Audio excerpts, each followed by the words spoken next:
dia e sejam muito bem-vindos a mais um episódio da Economia do Bem-Estar, o podcast onde debatemos temas relacionados com a economia, a política, a cultura e a sociedade, sempre buscando compreender como esses elementos se conectam e contribuem para o nosso bem-estar, a nossa qualidade de vida. Todas as semanas estamos aqui a discutir aspectos da economia do bem-estar, aplicações do muito dinheiro que gastamos para melhorar as nossas vidas. Com o Fernando Gaspar, o Álvaro Cidrais, o Henrique Lopes e o José Alberto Pereira. E sempre com convidados ou convidadas fora de série. Tão fantásticos que até se disponibilizam para aturar estes 4 numa manhã de sábado. Antes de passar a palavra ao Fernando, queria só recordar que o podcast pode ser visto em direto na nossa página do Facebook, Economia do Bem-Estar. Pode até colocar as suas perguntas se estiver a assistir em direto. Ligue as legendas, se não for conveniente usar o som. Mas também pode assistir em diferido no YouTube, no Instagram ou no Facebook. Pode até ouvir apenas o áudio no Spotify ou ler a transcrição no nosso site. Ajude-nos a fazer chegar este podcast a mais pessoas, clicando no botão que diz seguir ou subscrever ou partilhar. Para receber e-mails semanais com o link para o podcast, envie-nos uma mensagem em qualquer destas plataformas. Então, pegue na sua caneca de chá e vamos embarcar nesta viagem. Começa lá a trabalhar, Fernando. Ok, obrigado, Catarina. Bem-vindos a todos. Eu acho que essa Catarina é capaz de a Catarina ter esqueceu-se de um sobre pormenor. ti. Desculpa. Não sei o que é que se passa, mas ela passa a vida a dar-te ordens. Eu sei que não é hábito das mulheres passarem a vida a dar ordens aos homens. Não é mas isso. esse é um caso um bocadinho sui generis. Não dizem que a inteligência artificial vai tomar conta do mundo. Pronto, está a começar pela Catarina. Dá ordens e eu obedeço. Mas ela esqueceu-se de um pormenor, é que esta convidada desta semana não só se disponibiliza a estar connosco no sábado de manhã, mas é tão fantástica que até vem falar connosco num feriado, em vez de ficar a descansar. Estamos aqui então neste dia 10 de junho, dia de Portugal e de Camões e das comunidades, certo? Não sei se é esta a ordem. Há um sketch brutal do Hermano José que diz exatamente isso. Dia de Portugal, de Camões e das comunidades portuguesas. Do tal canal, serve para canal. Tens memória do tal Elefante. Já é há muito tempo, já andas cá há muito tempo. Ou se quiseres à moda do Nepal de Ganesh. Portanto, penso que já todos perceberam que temos a equipa completa desta vez, ao fim de várias semanas em que isso não foi possível, e temos connosco a Teresa Anúncio, que faz o favor de estar de volta, a quem dou as boas-vindas, e a quem agradeço a disponibilidade. Só para lembrar, quem já não se lembra do episódio em que a Teresa esteve connosco, ela esteve no episódio 5, se eu estou em erro, a falar connosco sobre felicidade organizacional, a importância. Foi ela que veio dizer-nos que nós não somos pessoas, somos recursos quando entramos no trabalho. Quando ficamos o ponto, e daí já não somos pessoas, somos recursos. Isto só para recordar quem tiver... Abrir a curiosidade a quem não viu para ir ver a gravação. Mas então, hoje temos a Teresa de volta, felizmente, e pedimos-lhe para voltar, por um lado, porque há quem diga que não a deixámos falar, más línguas, obviamente, e por outro lado, porque queríamos muito discutir com ela o que é que a aprendizagem pode ter a ver com a felicidade pessoal. E isto também tem muito a ver com os episódios que se seguiram, porque depois da Teresa tivemos aqui, por exemplo, o Georg Dutschke, nunca digo bem o nome dele, a falar-nos sobre o livro que acabou de publicar com o Álvaro Dias, com o estudo sobre a felicidade organizacional, onde ele diz que somos pessoas, ok? Não somos recursos. Espetáculo! E tivemos aqui artistas. Fiquei maravilhado. Cientistas a falar-nos de diversos inputs, digamos assim, que contribuem para a felicidade, ou não, para a felicidade das pessoas. Mas todas estas conversas acabaram sempre por cair, de uma forma ou de outra, na escola, no ensino. Houve uma altura que eu achei que, como somos todos ou fomos professores, é por isso. Mas não, os próprios convidados acabam sempre por ir cair nesta questão, a importância que o ensino, a aprendizagem, as diferentes alturas de aprendizagem ao longo da vida podem ter ou têm na felicidade pessoal. Introduzindo a questão desta forma, para ver se a Teresa desta vez fala, ia-lhe pedir para nos dizer, assim, em termos gerais, concorda que isto tem alguma relação? Aqui eu posso dar uma lista de adolescentes e jovens adultos que não vão concordar com essa ideia de que a escola contribui para a felicidade deles. Pois, quando vocês me convidaram para este tema, eu pensei, o melhor contributo que eu posso dar aqui é falar da aprendizagem, não nessa fase, mas no início da vida, que é a aprendizagem que os seres humanos fazem mais estruturante e que vai determinar todas as outras. Porque quando nós pensamos em seres humanos, estamos sempre a discutir uma questão básica, que é: o nosso comportamento é genético ou é fruto do ambiente, não é? É a discussão de fundo que se faz há imenso tempo. E, efetivamente, nós sabemos que nós temos, utilizando aqui uma classificação das áreas cerebrais muito simples, que é o cérebro triúnico, nós sabemos que temos duas camadas mais profundas do cérebro que são, efetivamente, muito estruturadas logo à nascença. Temos o tronco cerebral, que é o que comanda o nosso funcionamento orgânico, todo o funcionamento automático, todo o sistema nervoso autónomo, e esse, efetivamente, quando o bebê nasce, está todo estruturado. E, portanto, é geneticamente determinado. Temos depois uma camada pequenina por cima do tronco, que é o sistema límbico, que também vem muitíssimo estruturado, que é a parte emocional, porque tem lá, digamos, todas as redes neuronais que nos permitem ter os instintos de sobrevivência e os instintos de vinculação, que são fundamentais nos mamíferos, ok? Se não houver vinculação, não há sobrevivência.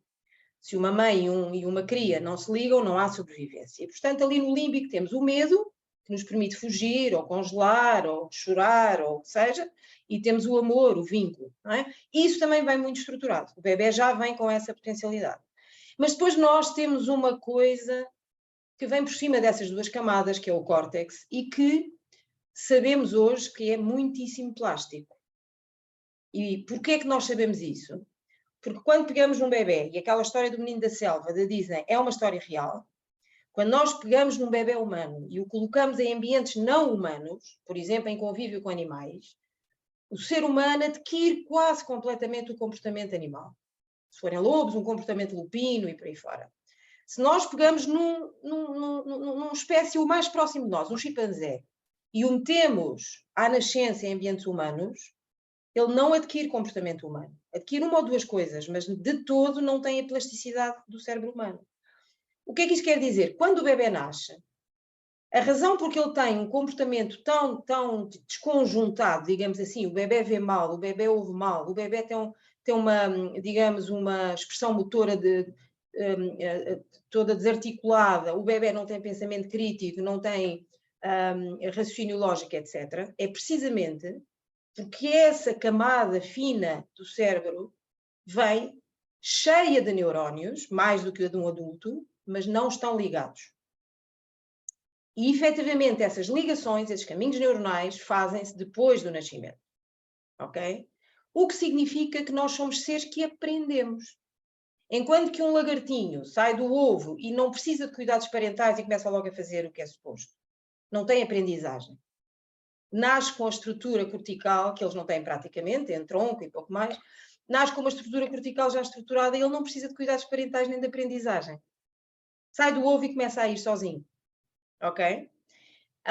E, portanto, nós demoramos 20 e tal anos a maturar o córtex. E ele matura de trás para a frente. Ou seja, ele começa a estruturar, não sei se têm noção, mas o próprio cérebro tem áreas especializadas. Agora, todas elas interagem de baixo para cima, de cima para baixo, da esquerda para a direita, numa orquestração muito equilibrada, mas, na verdade, nós temos a zona perceptiva, a percepção é toda daqui desta bandolete para trás, daqui para a frente é o pré-frontal, onde temos as capacidades de integração da percepção, interpretação, decisão, controle de impulsos, pensamento crítico, planeamento, controle, etc. E aqui no meio esta bandolete é a zona onde emitimos as respostas. Portanto, entradas, aqui visual, aqui auditiva, aqui tátil, gosto e cheiro mais lá profundamente. Isto tudo é integrado, é transportado para o córtex pré-frontal, tomam-se decisões e nós agimos a partir daqui. Ou falamos, ou andamos, ou corremos, ou batemos, ou fugimos, o que quer que seja. Isto, no bebê, não está estruturado. Ok? Então, a primeira aprendizagem decisiva para a Quando tu felicidade... dizes isto não está estruturado, as redes neuronais não estão estruturadas. Não estão estruturadas. Os neurónios estão a boiar no meio da glia, não é? Estão ali todos, mas não estão estruturados. No princípio, o bebê dorme mais de 12 horas e enquanto ele sonha, como todos nós, o sonho significa arquivo de memória, basicamente, ou seja, seleção de experiências para depois as memorizar e as arquivar. Portanto, o bebê, durante os primeiros, não é o bebê, é o ser humano, durante os primeiros 7 anos da sua vida, está a fazer ligações neuronais para toda esta área do cérebro. E à medida que vai crescendo, vai reduzindo as redes que aproveita. Isto é como uma cidade, a gente pode pôr internet na cidade toda, mas depois com a experiência, com os adultos, com os humanos, ele vai começando a restringir apenas para as competências que lhe convém neste mundo encarnado, neste mundo material em que nós vivemos. Ok? E, portanto, eu diria que o que acontece nessa fase da vida é determinante para a felicidade futura. Vocês imaginam que é um menino no Bangladesh ou que é um menino em Londres? Isso determina totalmente o que é o futuro e o que é a vivência nos locais formais de aprendizagem que a gente costuma ter aqui no século XXI e XX, que é as escolas. Portanto, eu diria que dou muita importância. Tudo é determinado nesta primeira fase da vida. E, portanto, para já, dizer-vos que esse é o momento da aprendizagem que interessa mais aos psicólogos. Os professores, quando recebem os meninos na escola, a partir dos 6, 7 anos, já estão a receber seres muito formatados. E eles são todos diferentes. Daí a dificuldade de lidar com várias personalidades, não é? Tudo isso foi feito antes. E se nos interessa ter meninos iguais aos melhores que a gente encontra na escola, nós temos que perceber o que é que se passou antes. Isto é só para começar, não vou agora falar de tudo na primeira resposta. Deixa-me já agora colocar-te uma outra questão que aqui há uns tempos falávamos e que também ficou aqui a bater, que é, então, mas como é que tu explicas que temos um hemisfério esquerdo que as pessoas definem como habitualmente aquele mais racional, o hemisfério direito aquele que é mais instintivo, intuitivo, claramente intuitivo, e depois uma coisa que nos liga, e eu lembro-me tu um dia destes sugeriste que visse uma TED Talk que mostrava claramente e falava sobre estes temas, e a diferença entre os dois, e depois a existência de uma coisa que os liga, que é a parte límbica, digamos assim, a parte emocional do cérebro, e o tronco, naturalmente, que os liga. Como é que tu explicas isto que acabaste de dizer, em certa medida, vai um bocadinho contra estas questões, ou integra-se, de que modo é que se integra? Integra-se. O que liga o hemisfério esquerdo e o direito não é o límbico, nem o tronco, é o corpo caloso, que digamos, um conjunto de fibras do córtex, dos neurónios do córtex. Portanto, e portanto, tu tens efetivamente o hemisfério esquerdo com a parte cognitiva racional e a parte emocional, e tens um direito igualmente com a parte cognitiva e a parte emocional. Tens 4 grandes áreas, digamos. Efetivamente, nós ficámos a saber qual era, digamos, o aporte do hemisfério direito para a nossa existência, para a nossa consciência, quando uma neurocientista, isto já se falava de hemisfério esquerdo e direito há muito tempo, mas na década de 50 os neurocientistas deixaram cair essa abordagem, porque aquilo foi apropriado pela população, não é? Com esta sobretudo a espiritualidade, esta tal diferença, e o cérebro direito é a espiritualidade e a criatividade, e os neurocientistas acharam que isso era muito básico. E, portanto, abandonaram um pouco essa abordagem do esquerdo e do direito, e portanto, vemos as abordagens neurocientistas mais por outras vias. Mas, realmente, esta neurocientista teve um AVC e perdeu completamente o seu hemisfério esquerdo. E como aquilo durou, foi um acidente isquémico, acho eu, e aquilo durou cerca de 4 horas a acontecer, ela conseguiu, com os seus conhecimentos científicos, perceber o que é que lhe estava a acontecer. Ela demorou 8 anos a recuperar o esquerdo e acabou por recuperar o esquerdo, e na sequência disso é que ela fez aquela TED Talk e depois escreveu um livro, que, se vocês quiserem comprar neste momento, é um livro que se chama O Cérebro a 100%. Isto mudou a vida dela, mas o que é que interessa perceber? Porque ela voltou a pôr no tabuleiro a discussão sobre o esquerdo e o direito. O que é que lhe aconteceu quando ela perdeu o esquerdo? Só para vocês perceberem o que é o direito, que é uma coisa impressionante. Ela, quando perdeu o esquerdo, ela perdeu o conceito que nós temos, a percepção que nós temos do tempo e do espaço. O que é que isto quer dizer? Em termos de espaço, ela começou a olhar para a mão dela, ela estava a tomar banho, estava a tomar duche quando isto lhe aconteceu. E quando ela começa a olhar para o braço dela, ela, em vez de ver um corpo sólido, com limites em relação ao exterior, ela começa a ver um conjunto de partículas. Ela vê partículas e não corpos sólidos. Não se esqueçam que a visão é um produto do cérebro depois da entrada de ondas luminosas, não é? É tudo energia que entra no cérebro. E é tudo energia que sai do cérebro. O que acontece lá dentro é que a gente não sabe bem. Entram ondas luminosas e nós processamos aqui atrás no córtex occipital e produzimos imagens sólidas dos objetos, exceto do ar, exceto do gasoso. No caso dela, quando perde o esquerdo, ela começa a olhar e, em vez de ver corpos sólidos, ela vê partículas. E, de repente, essas partículas são iguais às que estão fora dela. E, de repente, ela começa a ter a percepção do corpo dela enorme e fundido no resto do espaço. Em termos de tempo, ela começa a esquecer-se de quem é, perde a linguagem e perde os números. Ela deixa de ter código linguístico e código numérico.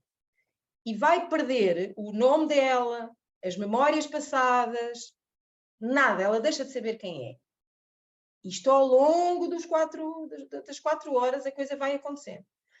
E, portanto, como ela não sabe quem é, também não se projeta no futuro, não pensa no futuro e fica apenas ali um corpo enorme a expandir-se no presente. Isto é a percepção. Portanto, esta parte toda atrás do cérebro, faltando esta esquerda, esta direita dá esta percepção. A parte emocional ainda foi mais estranha. Porque ela, que era uma pessoa ansiosa por natureza e obsessiva por natureza, muito perfeccionista, muito trabalhadora, etc., de repente perdeu todos os sentimentos típicos que nós temos como humanos, não é? O medo, a ansiedade, a obsessão, o foco. E ela diz que sentia um bem-estar que fazia a não querer sair dali. Mas tinha a esquerda ainda a funcionar. E foi isso que a levou a arrastar-se até ao telefone, ligar para o colega de trabalho e dizer: eu estou a ter um AVC. Mas ela estava cada vez mais a sentir-se em plenitude, aquilo que os santos e os yogis falam em nirvana. Portanto, ela emocionalmente estava num bem-estar enorme. Ela lembra-se de estar durante 7 anos num dilema em que ela não queria sair daquele estado. Quando ela recuperou, mas não ficou com a consciência dela igual, não é? E, portanto, ela hoje em dia consegue gerir qual é as partes do cérebro que ela mobiliza em função das condições em que está. Se ela estiver em trabalho, gerir, fazer um trabalho qualquer com a equipa dela, etc., ela usa o esquerdo. Mas muito facilmente ela, se estiver ao pé de uma amiga que está a morrer, como aconteceu, que ela conta no livro, ela vai buscar o direito. Nunca mais viveu da mesma forma. Portanto, o que é que eu quero dizer com isto? O bebê, à medida que vai crescendo, pelas atividades que nós pedimos que ele faça, ele vai estruturando muito mais o esquerdo. Se nós lhe pedirmos para ele cumprir horários, porque tem que estar na escola às 8 da manhã e tem que sair para o recreio às 11 e depois tem que ir para o refeitório ao meio-dia, etc, etc. Isto é uma gestão do tempo do esquerdo. Quando nós vemos pessoas que não sabem gerir o tempo, como eu, por exemplo, estou numa consulta e se for a última consulta aquilo avança 2 horas, eu estou no direito. Eu estou a usar o direito. Estou a viver o presente. Estou a ouvir a história daquela pessoa. Portanto, quando nós estamos a cumprir as regras da nossa sociedade ocidental do século XXI, nós estamos no esquerdo. Isto é o ego, é o eu. Tem tempo, tem espaço, tem identidade. E tem diferença entre mim e o outro. Eu sou diferente do outro, eu sou um corpo sólido e o outro é um corpo sólido. Deixa-me agora atrapalhar ainda mais um bocado. Pronto, eu tenho estado a olhar para a cara dos nossos companheiros e estão mais ou menos assim. Eu já aprendi uma desculpa nova para quando chegar atrasado. Estou no direito. Exatamente, exatamente. Mas há uma outra coisa muito gira em relação a isto, que há uns anos li também um trabalho do Daniel Siegel, não sei se te diz alguma coisa, um rapazito que faz, é um neuropsicossociólogo, digamos assim, que tem trabalhado muito a questão da aprendizagem, nomeadamente a aprendizagem das crianças. E ele começa um dos seus, aliás, eu acho que ele também tem uns TED Talks, e ele começa uma das suas apresentações de uma forma muito gira, que diz assim, eu até há uns anos, tal como todos os neurocientistas, acreditava que a plasticidade se montava até aos 20 e poucos anos, 25, por aí fora, e que tem que ver com a mielina e por aí fora. Mas depois, mais tarde, divorciei-me. E 6 meses depois a minha mulher não era a mesma. Aquilo tinha mudado completamente e eu pensei, como é que estive casado não sei quantos anos com esta gaja? Foi este o racional dele. E depois diz, mas eu entretanto tive aqui mais 2 ou 3 meses, apaixonei-me por outra e passado para aí de uns 2 meses, eu digo para comigo, eu não sou o mesmo. O que é que se passa comigo? Pronto, e daí decorreu um novo racional que ele começou a tentar criar, que é, se calhar, as autoestradas neuronais também têm uma componente de projeção para outros. Principalmente quando nós encontramos nos outros um determinado tipo de sentimento e de pensamento e conseguimos criar uma empatia com. E então tem andado a explorar muito essa questão da aprendizagem social, digamos assim, dos miúdos, nomeadamente os mais pequenos. Porque é relativamente mais fácil de estudar, digamos assim, porque tem menos variáveis, como tu tens estado a definir. E eu gostava de saber o que é que tu pensas sobre isto, porque esta foi uma questão que é uma questão que ainda hoje considero muito relevante e na aprendizagem muito relevante. O Zé Pacheco, quando pega na questão, o Zé Pacheco é aquele professor que criou a Escola da Ponte com outras pessoas. O Zé Pacheco faz um trabalho notável nesta matéria de aprender em sociedade. Ele diz que uma criança aprende na aldeia e aprende sempre. A aprendizagem é um processo social. O Edgar Morin diz exatamente o mesmo. E, portanto, eu gostava que tu falasses sobre esta questão também, como é que tu interpretas isto? Porque, de facto, tu racionalizas num paradigma diferente daquilo que é o mais comum. E, portanto, como é que Não, mas, mais uma vez, não é nada contraditório. Há uma estruturação do cérebro até aos 20 e tal anos, em termos, como é que eu dizia, estrutural, de uma forma anatómica, entendes? Mas, efetivamente, a plasticidade mantém-se até morrer. Mantém-se até morrer. A plasticidade mantém-se porquê? Nós temos um mecanismo, efetivamente, essa é a base da psicoterapia, ok? Porque se não fosse assim, não valia a pena tu fazeres psicoterapia, porque as pessoas não mudavam. Estruturavam até aos 20 e tal e pronto, e o entendimento do mundo delas estava estruturado e estava estagnado. Não. O que nós dizemos é, a base infraestrutural do cérebro estabiliza até aos 20 e tal. O que é que isto quer dizer? Que tu tens um adolescente extremamente afinado em termos das áreas cerebrais da percepção e por isso eles são tão bons em termos perceptuais. Teresa, deixa-me só interromper um bocadinho. Eu sei que esta não é a pergunta que eu devia estar a fazer, mas a gente não devia estar a dizer. Sim, eu sei que esta não é a pergunta que eu devia estar a fazer, mas a gente não domina todas as mesmas matérias da mesma maneira. Podes, por favor, explicar-me o que é a plasticidade do cérebro? Muito obrigado. Ok. A plasticidade significa que tem uma estrutura que vai mudando. Ou seja, o que é o cérebro? O cérebro é um conjunto de neurónios, são as células típicas do cérebro. Depois tem lá uma série de outras células, que são as células da glia e mais algumas outras, que são mais o suporte das outras, dos neurónios. São aquelas que limpam o ambiente, que criam as condições ideais para os neurónios funcionarem.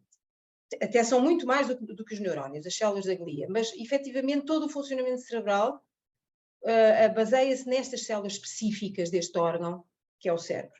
E o que se passa, como é que elas funcionam? Como também nos outros órgãos, que é através de ligações entre elas, criam-se redes. Portanto, são os neurónios a comunicar uns com os outros que são a base do comportamento, do pensamento, das emoções, de tudo o que o cérebro faz. Redes neuronais, estás a ver? Ora, o que é que acontece? Essa arquitetura de redes é que determina a matéria, que é o cérebro. O teu cérebro estrutura-se ao longo da vida até tu morreres. Então deixa-me acrescentar Já percebi. isto. Quando Mas as isso, pessoas- desculpa lá ao Fernando, só para dizer que esta plasticidade não é do cérebro inteiro. Existe neurogénese nas partes profundas também, existe a renovação de neurónios, coisa que se julgava que não havia, mas há. Mas esta plasticidade é só daquela camada exterior que é o córtex. Ok? Nas outras há menos plasticidade. Estamos a falar só da camada exterior. Ok?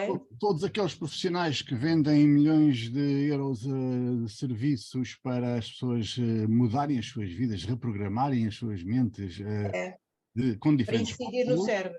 É para incidir no córtex. isso é possível, mas tem limites. É o que estás a dizer. Tem, claro que sim. O que é no fundo, o pináculo enfim, do ser humano? É o que a gente chama a consciência. Nós temos aqui um pré-frontal muito maior do que todos os outros animais. Quando nós vemos anatomicamente, mesmo em termos proporcionais, o cérebro humano com os outros cérebros, tu tens uma parte desse cérebro que é realmente diferente da dos outros, que é o pré-frontal.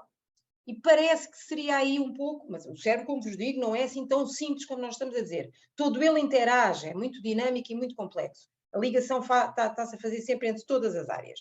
Mas para simplificar, nós estamos a falar aqui deste pré-frontal, que é efetivamente onde se agrega a informação e se produz qualquer coisa. Essa qualquer coisa é consciência, é pensamento, juntamente com emoções, que depois dá comportamentos. Ora bem, esta consciência parece ser diferente nos seres humanos.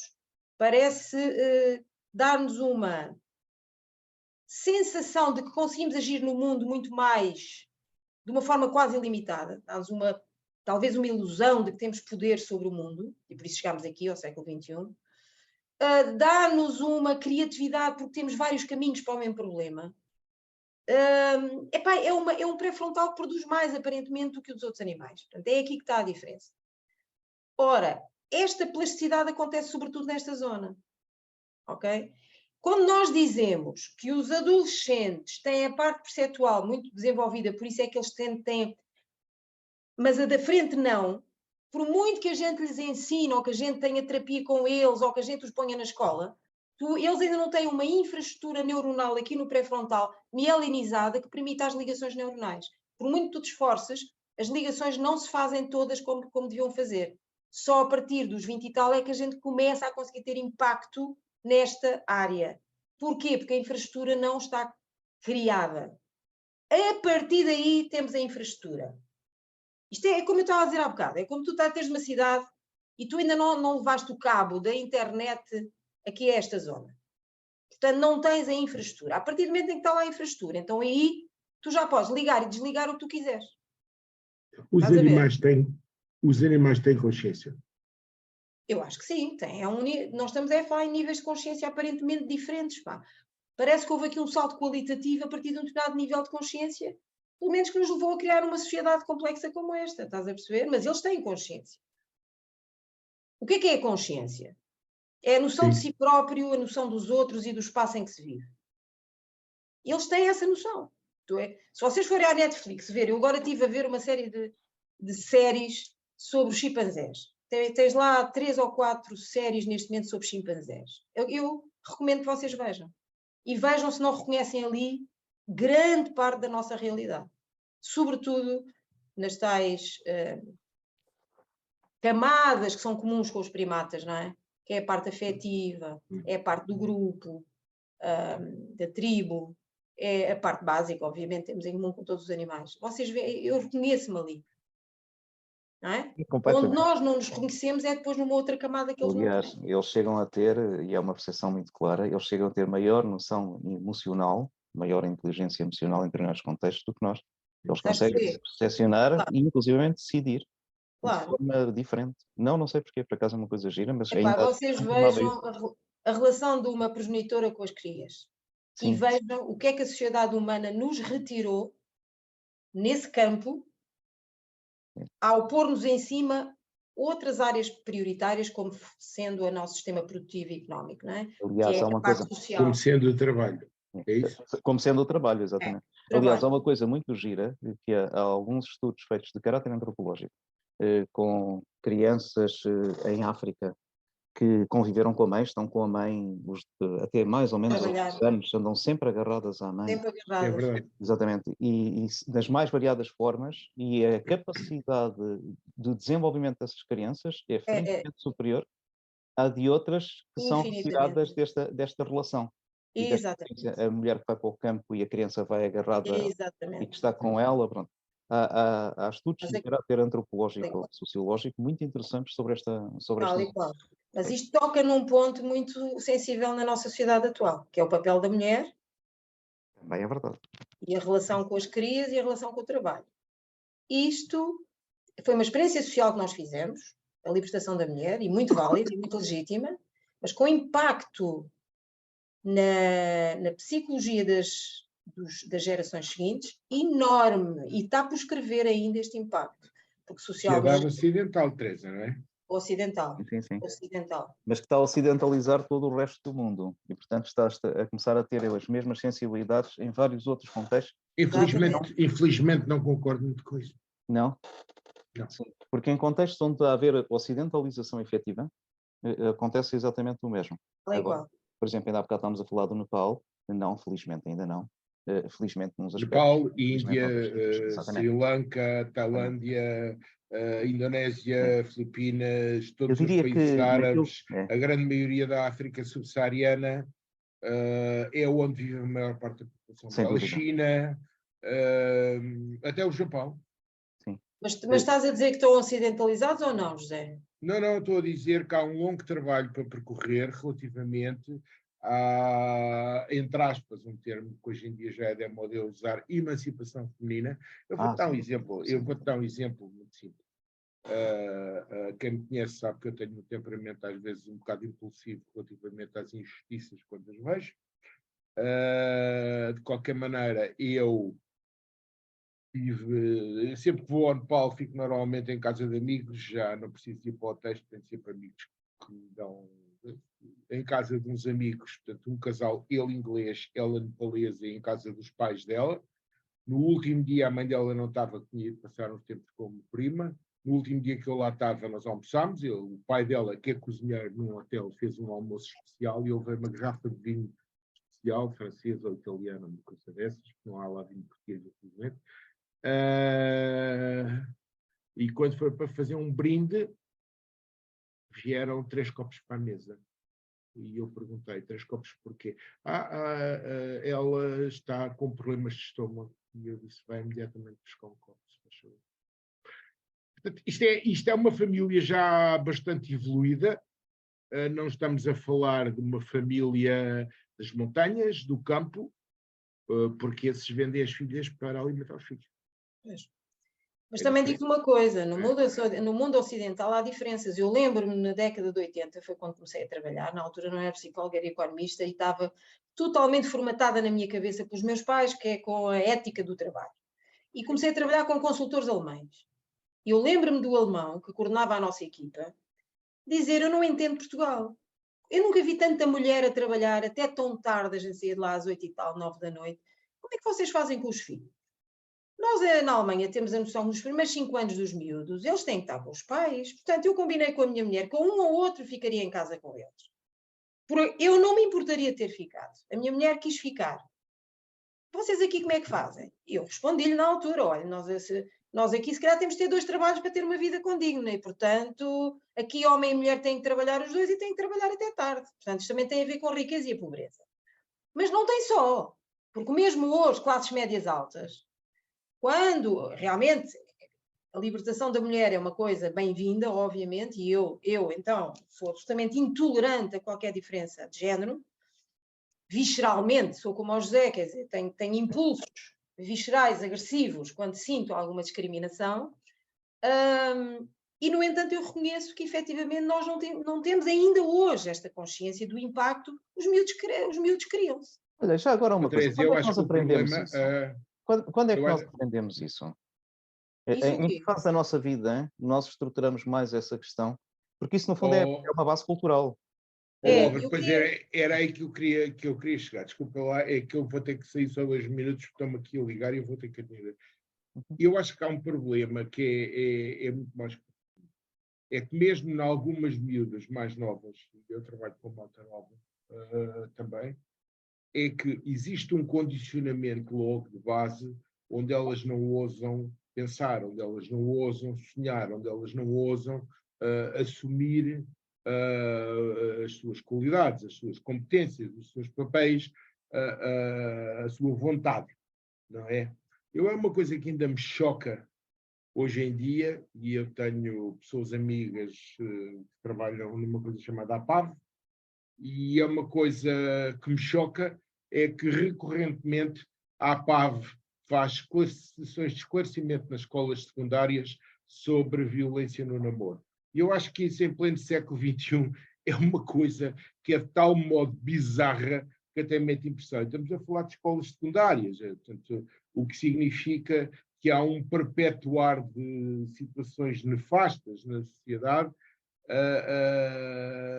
e pronto, eventualmente Isso é o fruto muito claro desta ausência de família na formação das crianças. Ou seja, tu és formado sozinho ou com os teus pares. Em vez de teres um modelo de relação homem-mulher, não tens nos casais já hoje. Ou seja, os casais, desde a década do início do século XX, desde quase da Revolução Industrial, tu passaste a ter toda a vida dos seres humanos estruturada de acordo com o horário das fábricas e com o horário do trabalho.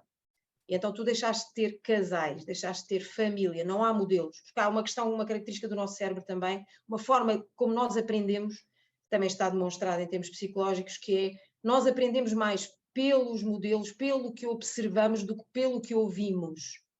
Ou seja, nós temos uma coisa que é uma descoberta relativamente recente, que são os neurónios de espelho. Deixa-me interromper antes que te vás embora. Olha, eu vou ter que sair Esclarece só um bocadinho, volto já também. Este assunto.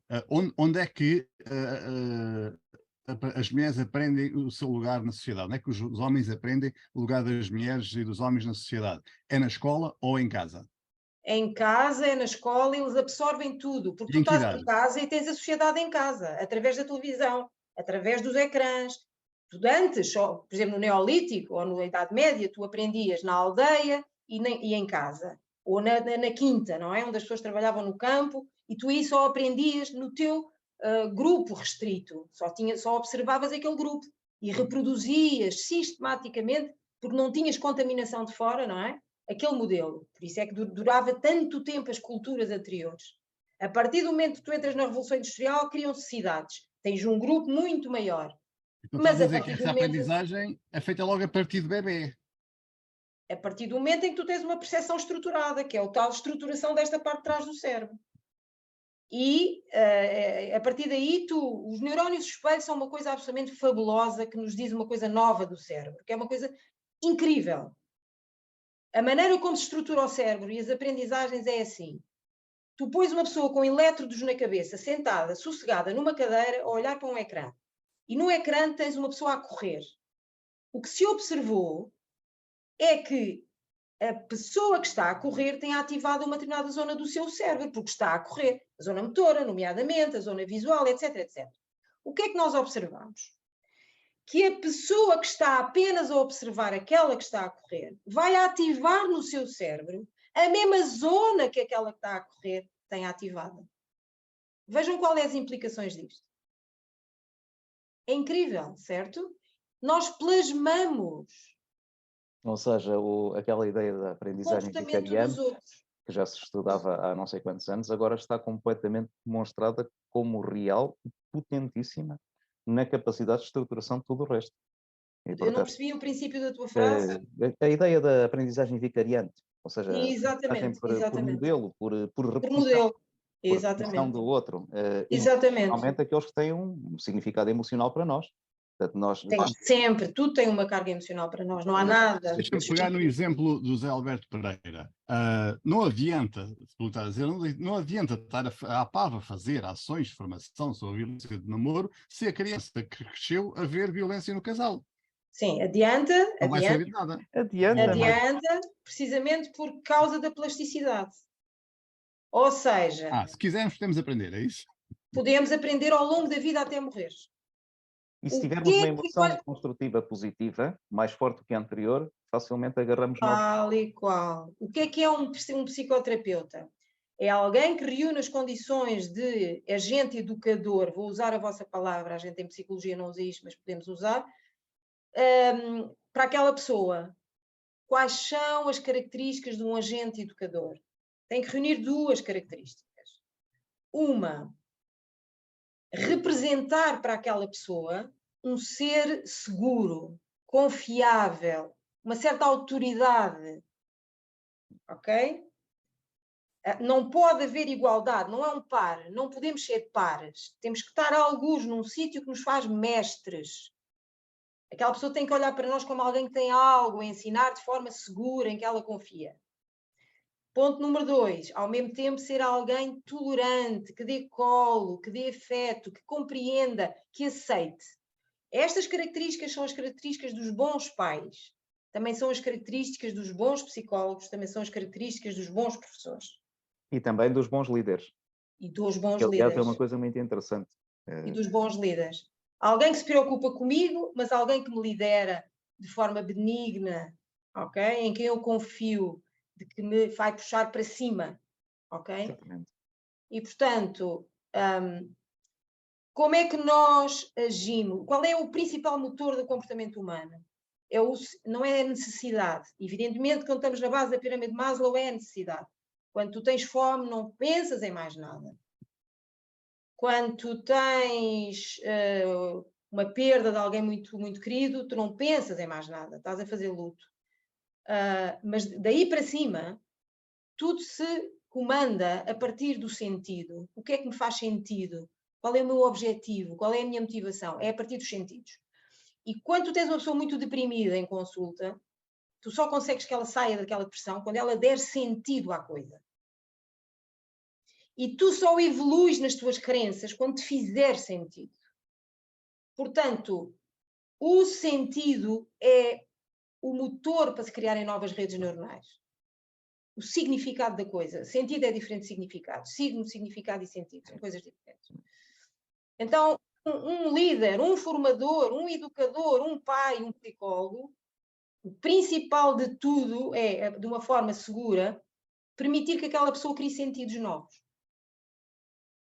Mas também podes criar sentido com uma criança de 1 ano.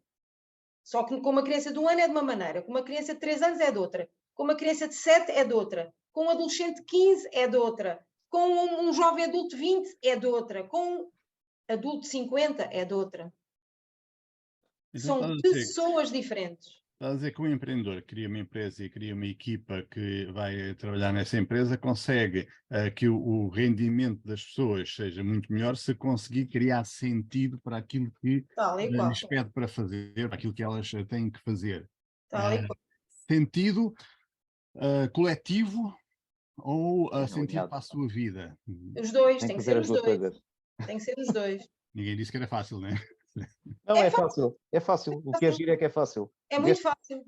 Desde que sigas estes princípios, tenhas estas noções claras na construção do teu comportamento, isto é muitíssimo fácil. Facílimo.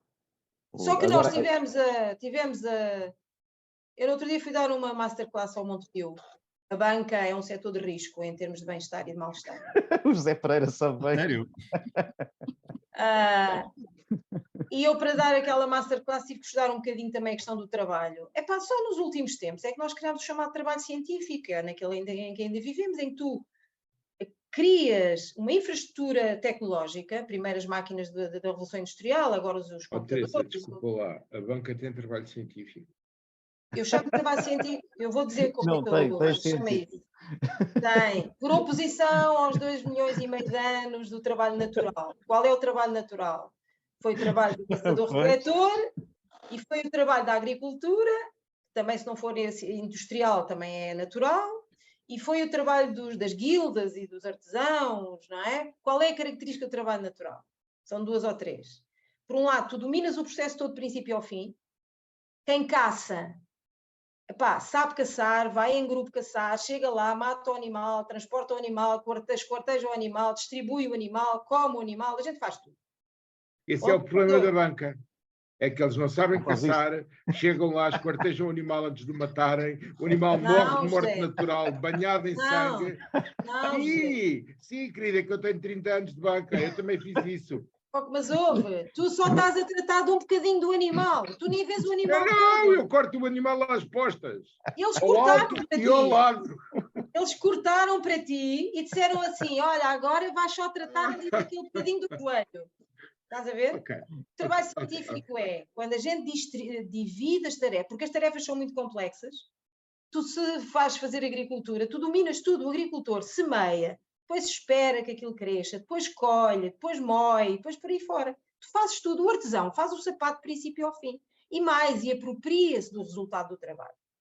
É todo dele.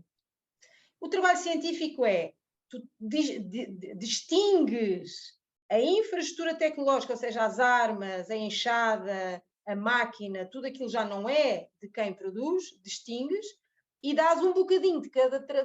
É Taylor. Vamos lá Diz ver, assim, calma. Taylor.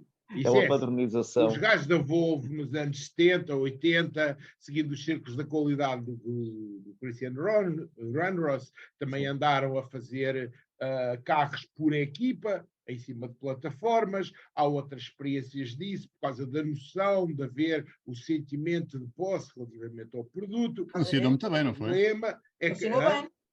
Não, funcionou bem, só não funcionou bem porque tu, em vez de produzir 1 milhão de carros num dia, produzias só 600 mil. Tal e O qual. problema é esse. Pronto. E, portanto, como tu estás numa sociedade consumista, tu estás numa sociedade que tritura as pessoas porque para produzir com esta Eu produtividade... estou numa sociedade em que a luta desenfreada da acumulação de riqueza de 1% da população mundial, ou menos que 1%, condiciona os outros 99% a viverem como se fossem estilhaços de seres humanos. Isso. É completamente exatamente diferente. E eu continuo a defender as teorias e as lógicas e as estratégias desses tais 1%. Agora, o problema é que hoje em dia já não há lucro máximo. Hoje em dia nenhuma empresa tem lucro máximo. Porque o que tu tens neste momento, em termos de ciclos económicos, é todos os países a caírem. Todas as empresas a caírem. Normalmente o que acontece é um efeito pombelar, até vias isso nos ciclos de Kondratiev. Normalmente analisava ciclos longos, o que tu tinhas era umas a subir, outras a descer. Não, agora tens todas a descer. E a questão é, o que é que se passa? O que é que tu passa é o colapso do modelo. Tu hoje só tens um modelo económico no mundo. E o modelo económico no mundo chama-se capitalismo. Seja capitalismo empresarial, seja capitalismo de Estado. Só tens um modelo económico. E esse modelo económico morreu. E sabes porquê? Morreu. E o próprio modelo económico é tão antropofágico que não permite que, teoricamente, eu ando há décadas à procura de um modelo económico alternativo, surjam alternativas. E cada vez que surgem alternativas, elas são boicotadas. Agora, o problema é que nós, provavelmente, finalmente, o Sanssouci, lá quem era o santo dos anarquistas, vamos chegar a um ponto onde não há nada. Mas não sabes, é? E aí é que vai emergir são os pobres, porque os pobres são como as formigas. Não têm nada, mas cada vez há mais. Mas eu faço a seguinte leitura, se me permitem. O 1% mais rico baseia-se no consumo dos outros todos, ok? Eles só conseguem ter o dinheiro que têm porque há consumo. Tu criaste uma sociedade de consumo. Foi, aliás, o sobrinho do Freud que criou as grandes teorias do marketing desta sociedade de consumo. E, portanto, tu ainda tens esse mundo imenso dos pobres para consumir. Quando tu descobris que se lhes deres dinheiro, eles consomem, ainda tens muitos séculos de capitalismo. Portanto, os ricos, olha uma coisa. 1%... Já descobriram durante a pandemia, os americanos descobriram isso. Estás a ver? Estás a ver? Mas deixa-me... Bem, okay, primeiro o Henrique ainda não disse nada. Deixa-me só dizer uma coisa rápida, Álvaro. Mas durante a pandemia, os americanos deixaram de consumir cerveja Corona por causa do vírus. Pronto, mas deixa-me só dizer uma coisa muito rápida. Este consumismo crescente, criador de lucros de uma minoria, tem sido feito à custa da dilapidação dos recursos do planeta e das pessoas. E é por aí que isto vai rebentar. Porque tu tens o planeta a gritar e tens as pessoas a gritar. Ou seja, o planeta está sobreexplorado e as pessoas estão sobreexploradas, nomeadamente estão a dar cabo dos filhos, estão a dar cabo deles, doenças crónicas, stress, etc., precisamente por causa desta dedicação ao aparelho produtivo, dedicação à economia, só uma dimensão da vida. As famílias desapareceram, já não há famílias. Estávamos a falar disto quando começávamos a falar de economia outra vez, não é? Portanto, o impacto que isto tem nestes dois territórios, o do planeta e o das pessoas, porque nós somos um território biológico, não é? É isto que vai dar cabo do sistema.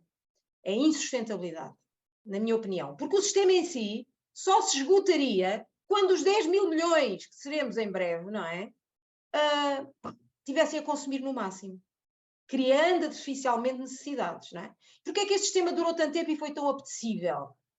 Porque em paralelo com a riqueza de 1%, tu tens o resto da classe média toda cheia de bem, cheia de bem-estar.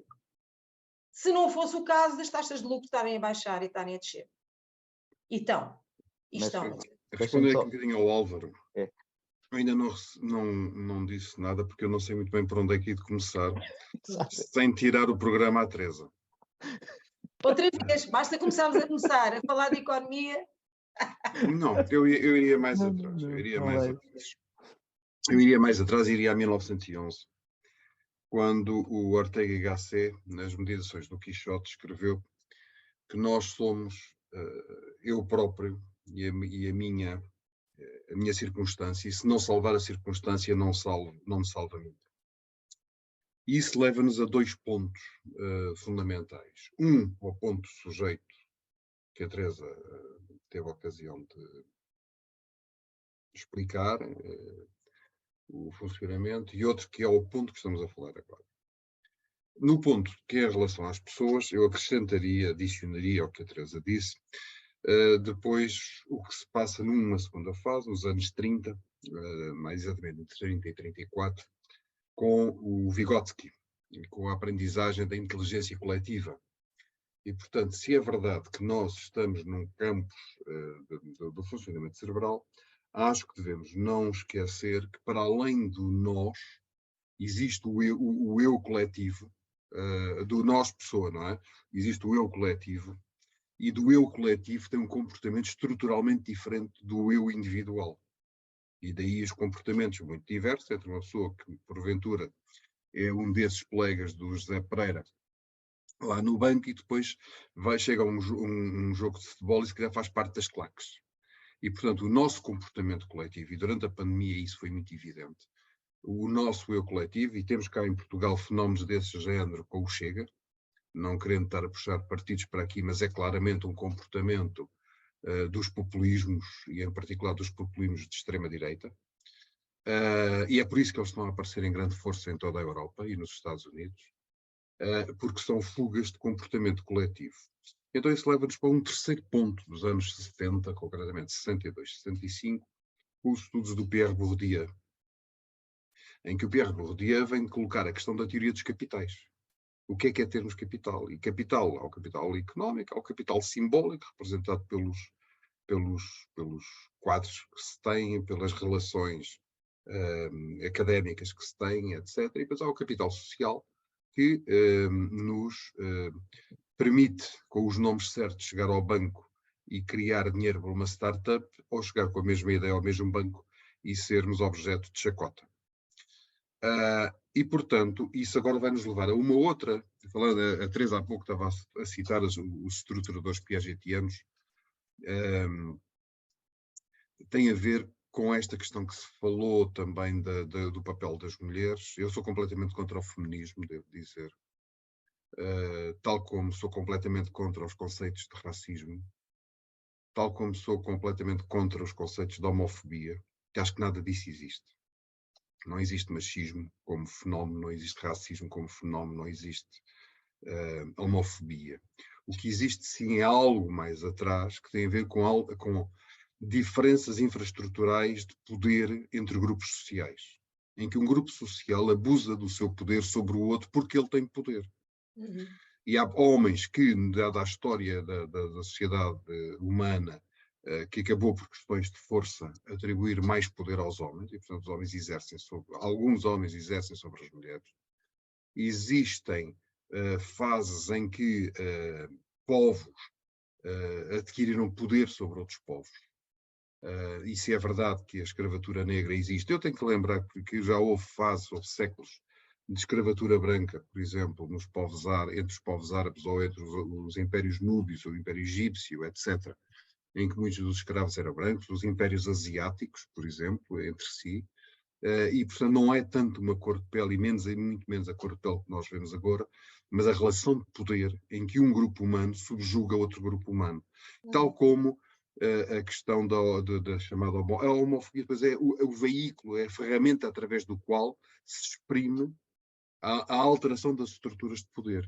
E o que nós temos hoje, na realidade, é um racismo económico. É por isso que um trabalhador hoje, por exemplo, trabalha cerca do dobro das horas por ano que trabalhava um servo trabalhava na Idade Média. Sem dúvida.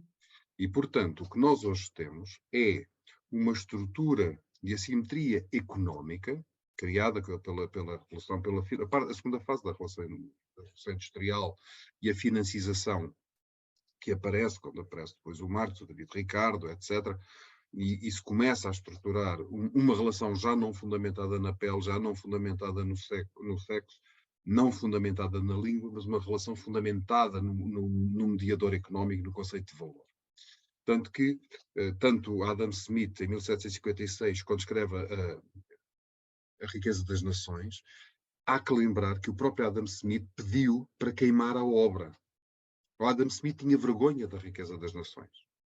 E nós hoje temos a Riqueza das Nações porque houve um estudante norte-americano dele que jurou que tinha queimado o exemplar, e não queimou. E a razão era muito simples, é porque o Adam Smith era um fervoroso religioso católico, escocês, que na resposta, na guerra entre o Locke, outro moralista escocês, e o Jean-Jacques Rousseau, o Locke entendeu que estava a perder e pediu ajuda ao seu amigo Adam Smith, e ele diz que mesmo um pecado capital que é a ganância, e por isso ele fundamenta toda a sua lógica no Breed, mesmo a ganância, que é pecado capital, era melhor que o jacobinismo. E daí o conceito da mão invisível, mas o próprio Adam Smith tinha vergonha. Ele não era bem vergonha, ele apontou aquilo que sempre como mesmo um pecado capital católico é melhor do que o melhor do jacobinismo. O Marx vai pegar da mesma coisa e apenas a cola, em vez de ser o grid, é o solidarity. Não é? Mas o conceito é o mesmo, que é o conceito de valor, entre aquilo que eu tenho e aquilo que eu quero, quando é caro, ou seja, quando é demasiado, o valor atribuído ao dinheiro, eu digo que aquilo é caro, quando o valor atribuído à coisa é menor, eu digo que é barato, não é? E o trade-off estabelece em função do conceito de valor.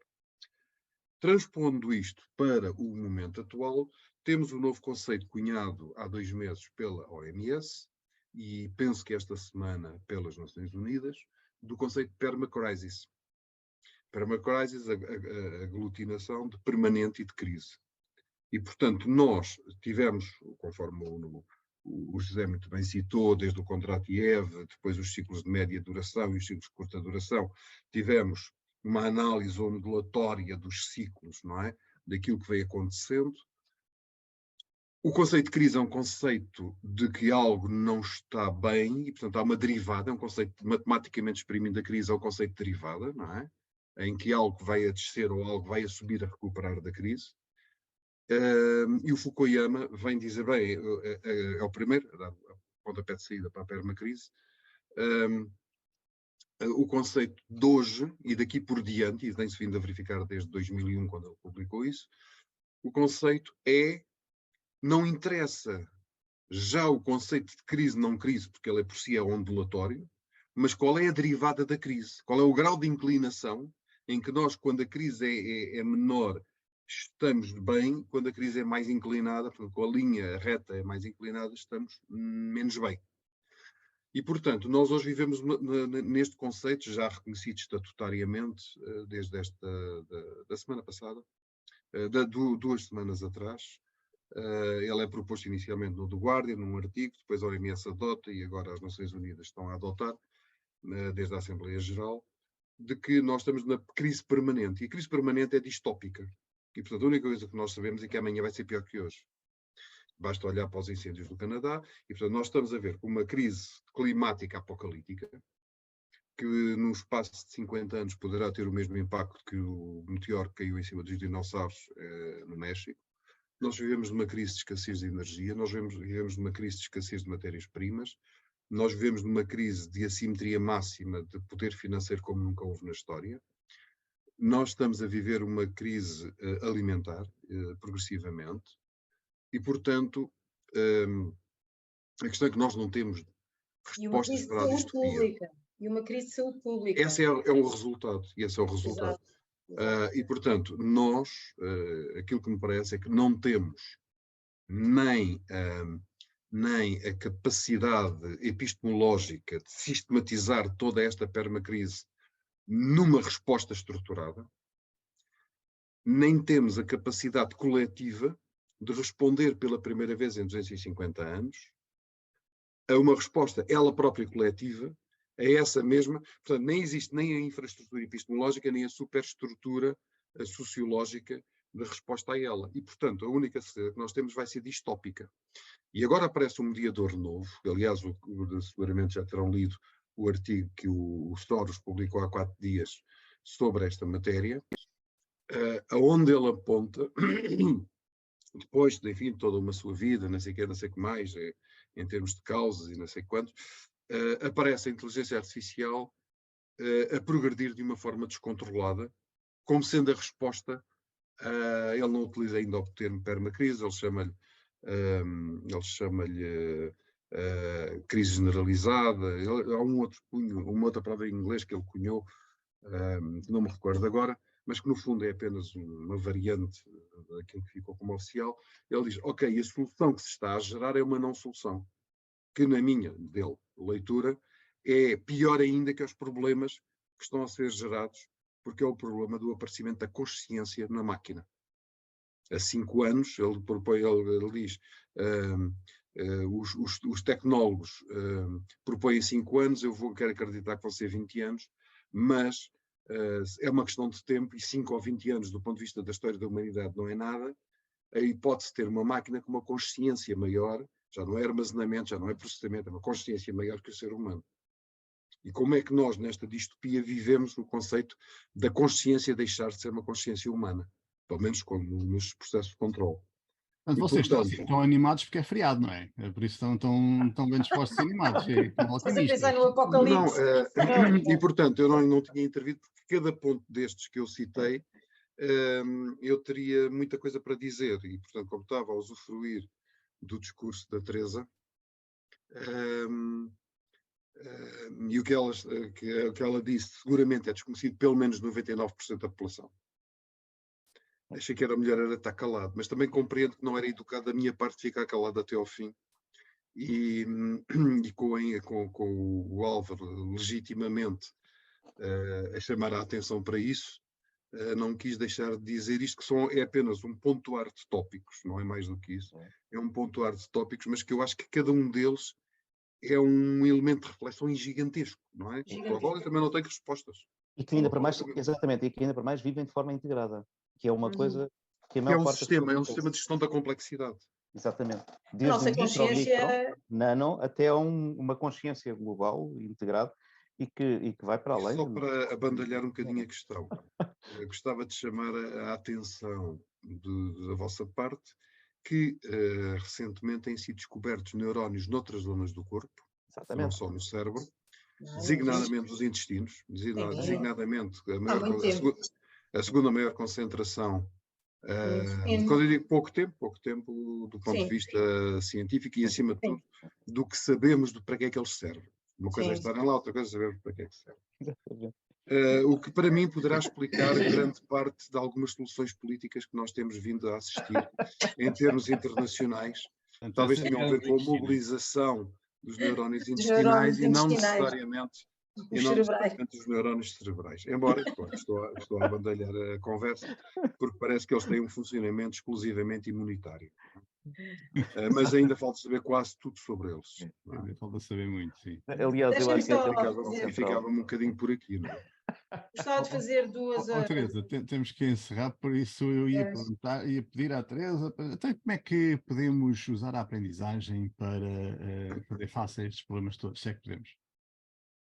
Não, tu estás num momento de tal maneira disruptivo, como disse o Henrique, que efetivamente nós temos que mobilizar o direito e o esquerdo e dar largas à criatividade, mas também conhecer a história, conhecer o passado, porque aprender com a natureza das coisas e, portanto, olhar para o passado e pensar criativamente no futuro. Olhando para o passado, aquilo que deu origem às grandes mudanças civilizacionais foi a tecnologia.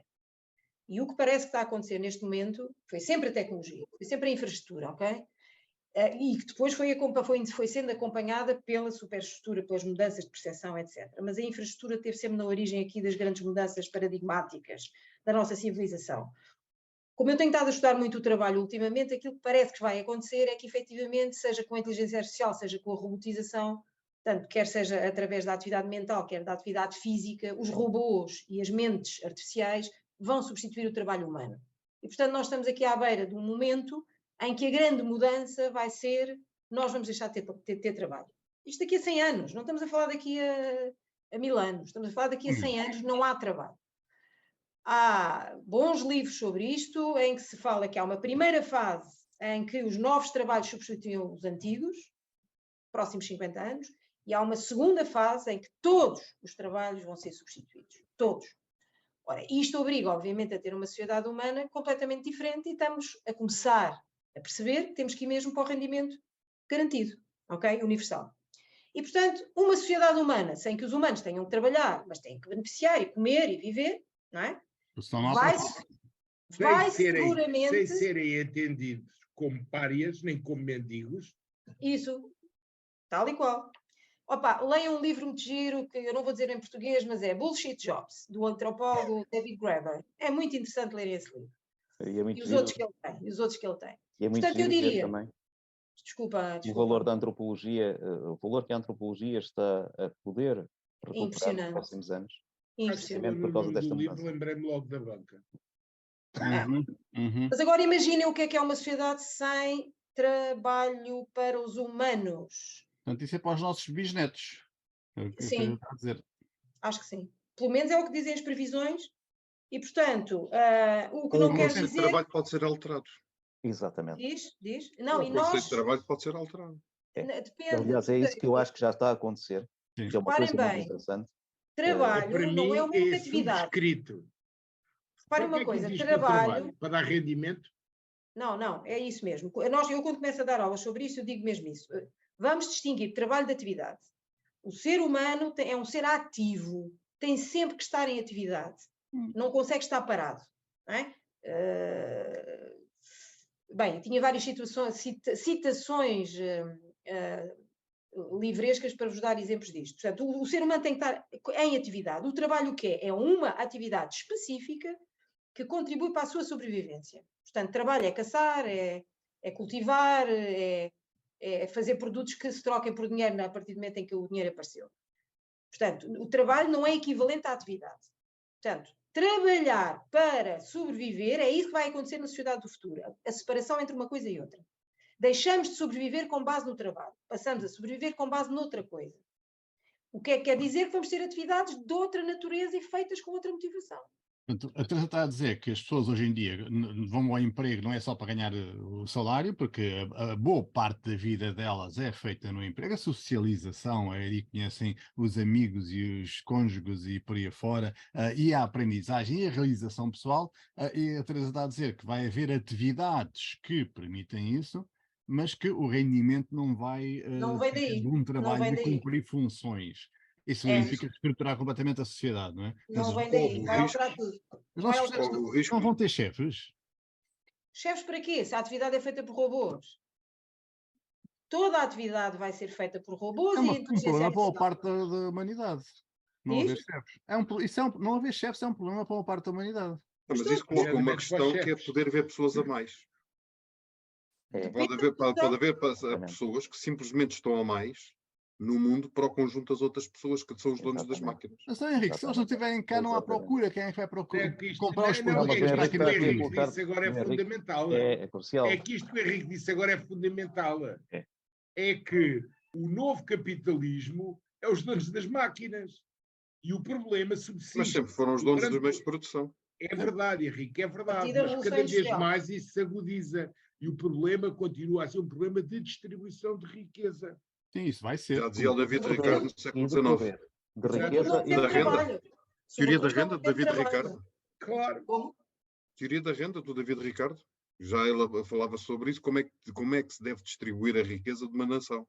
Pois ele E escreveu no século XIX. Keynes dizia que a evolução da tecnologia, ele não conseguiu ver tão longe, permitiria que todos nós trabalhássemos máximo no fim do século XX, 15 horas por semana, por exemplo. E isso não se verificou. Com a As evolução 40 horas é uma reivindicação do fim do século XIX. Não? Um trabalhador hoje rende em média cerca de 700 a 1000 vezes o que rendia no século XIX. Pronto, e Portanto, por nós isso hoje mesmo deveríamos trabalhar 3 poderíamos minutos trabalhar por muito semana. menos. Porquê é que não trabalhamos menos? Isso é um paradoxo agora que está a ser analisado também. E aí entram os bullshit jobs, ok? Portanto, eu Vocês acho... não perceberam o que eu disse? Eu não disse para começarem um programa novo, disse para encerrar este. Já acabou. Eu expliquei mal, foi. Agora que está bom, epá, agora que Eu isto está sei. bom. Não, Agora verdade. está bom. Quer dizer que não gostas da parte É que já psicológica do não, cérebro, não. José? Eu gosto, Não, eu gostei, não. gosto, mas é assim, pá. Como é que os seres humanos com este cérebro se vão realizar neste novo contexto? É como se Interessante. realizaram sempre. Exatamente. É Com que as isto é famílias, diferente com do as que sempre famílias. foi. Olha, vai ver os tais séries dos macacos, pá, que é maravilhoso com as mães e os Pois pais é, conjuntos isso em aí cima tem um pequeno deles. problema. Isso só tem um pequeno problema, é que eu não vejo televisão à frente. Mas vai ver, seleciona o que vês. Não engulas o que te dão. Seleciona o que vês. Portanto, Obrigado. estes vale a pena ver. Obrigado. Mas olha, tentando aqui fazer o resumo, que é sempre bem. Álvaro, encerra lá, faz favor. Eu diria que este programa foi provavelmente o mais, terá talvez ao nível da Mónica, é daqueles que nos muda completamente ou obriga-nos, de facto, a repensar tudo.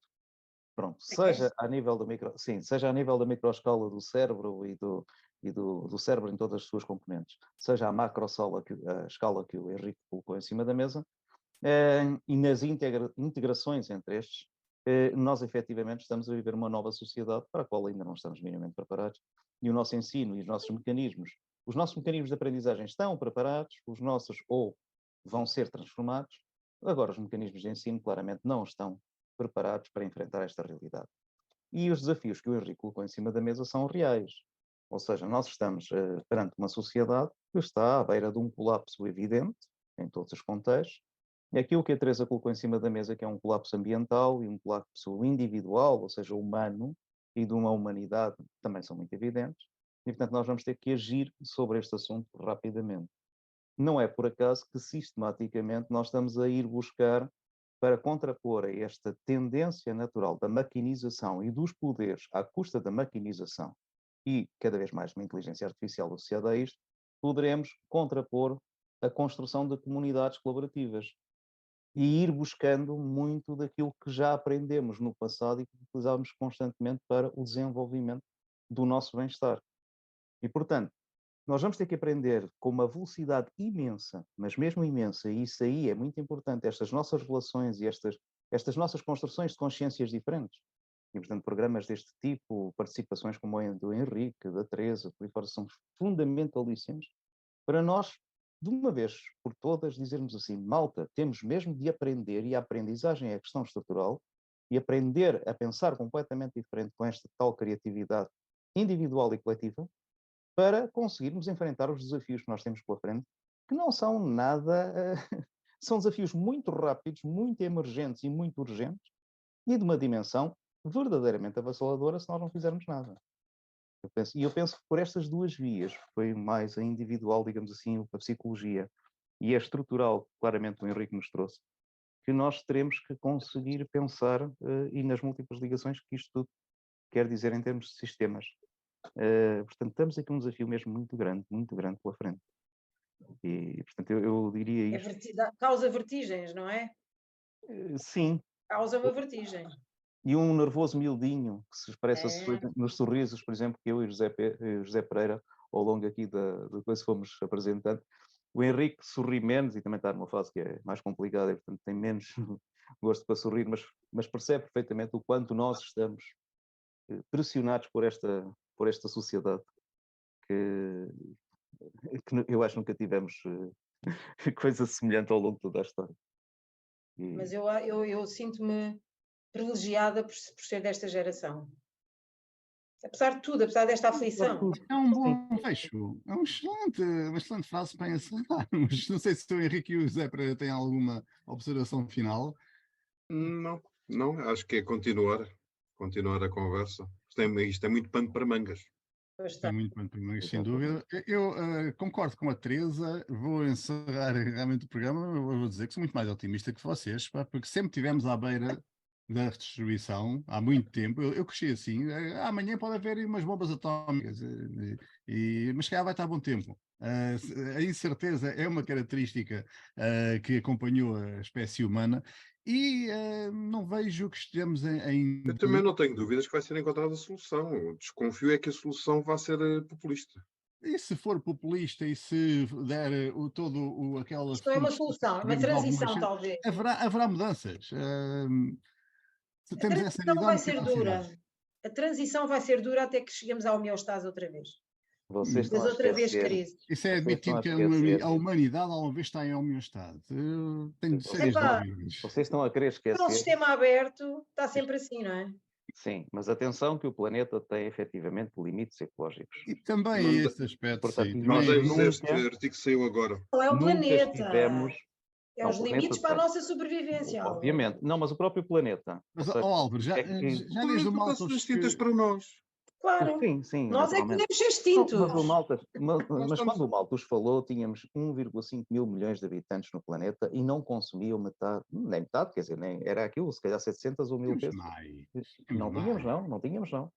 Não tínhamos, não. Nessa E altura, não consumiam como nós Para a Português era consumimos. espécie para aí, não. humana, não é para o planeta. não, Isso não, é tudo perigos para a espécie humana, não é para o planeta. Não, para o planeta no sentido ecossistémico do termo. Para Ou seja, nós, afeta-nos para nós. os animais, todos os animais. Os animais também, os animais. Todos Sim. os animais, e é nesse sentido Sim, sim, que eu sim. estou a Oh, meus falar. amigos, esse é um excelente tema para o próximo programa. E, portanto, as próximo alterações programa, tá climáticas são reais. bem? Vamos já começar outro. Obrigado a todos por Exatamente, terem olha. assistido. E, Obrigadíssimo. até para a Obrigada. semana, que estaremos de volta com mais um convidado, mais um tema, algo seguramente completamente diferente. Mas